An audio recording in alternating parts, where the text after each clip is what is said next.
Hi guys, my name is Sarah. Welcome back, and I'm the Tatted Educational Coach. So I'm going on this series of ACT questions. Again, my students just took their ACTs this past Tuesday. I know some students are going to be taking theirs in the weeks to come, some over the summertime. Some are sophomores this year, will be taking them next year. Some are freshmen this year, will be taking them in 2 years. The thing is it's never too late or too early to start studying for the ACTs. ACTs. So I found a question, and it's specifically geared from geometry. The ACTs actually has a wide range of mathematic topics. So one of them is geometry, and I'm going to go over this. So two lines intersect to form this figure.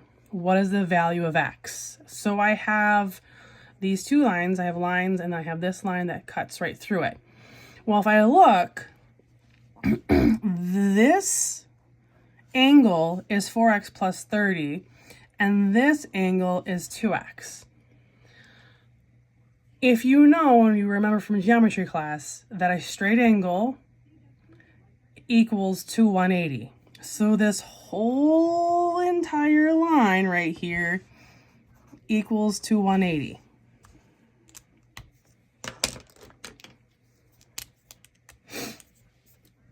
So if these two equations right here, or two angles right here, equals to 180, how am I going to set this problem up?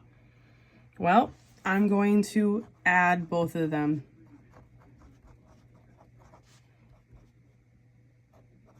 Together.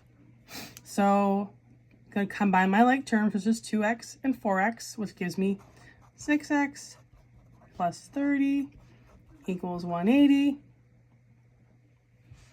Minus 30 on both sides.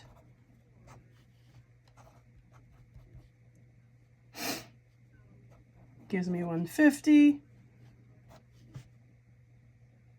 I'm going to divide 6 on both sides. X equals 25. Like, share, and if you have any questions, let me know. Talk to you later. Bye.